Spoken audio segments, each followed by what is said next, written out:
Bismillahirrahmanirrahim.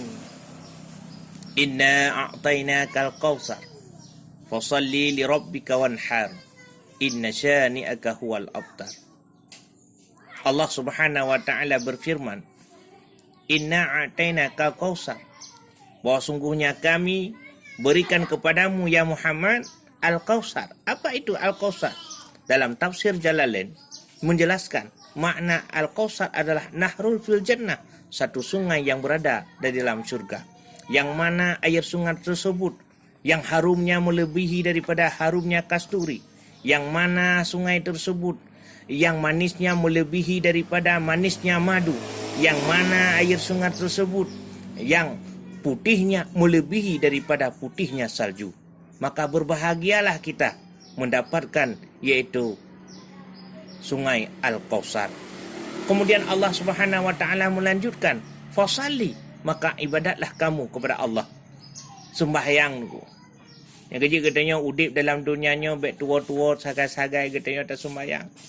Karena buat yang paling good adalah tak kerjakan sembahyang yang 5. Karena dalam sebuah hadis yang diriwayatkan daripada Abdullah bin Mas'ud, ataupun biasa kita mengenal beliau iaitu dengan sebutan nama Ibnu Mas'ud.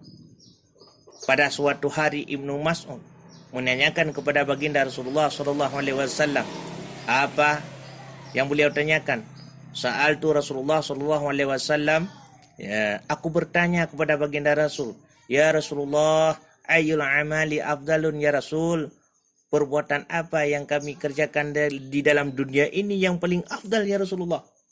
Maka Rasulullah menjawab, faqala as-salatu ala miqatiha, sembahyang tepat pada waktunya.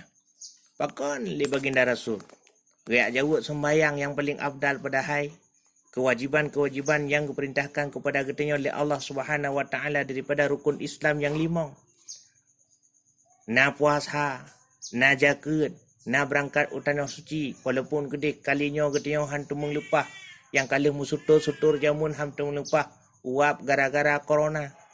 Ya. Maka hadirin sekalian, sembahyang karena sangat luar biasa, beda penerimaan antara ibadah sembahyang dengan ibadah-ibadah yang lain yang wajib oleh Allah Subhanahu wa taala kepada kita.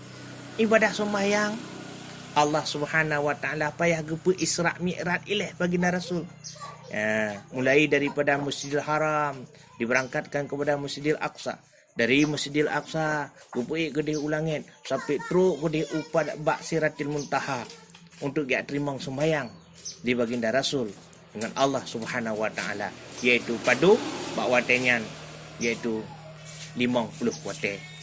Karena gerasakan di baginda Rasul sang terjalak longnya umat long singa haik pakai punya 50 wate. Negosiasilah baginda Rasul dengan Allah Subhanahu wa taala dari 50 wate je ke 5, hadirin sekalian.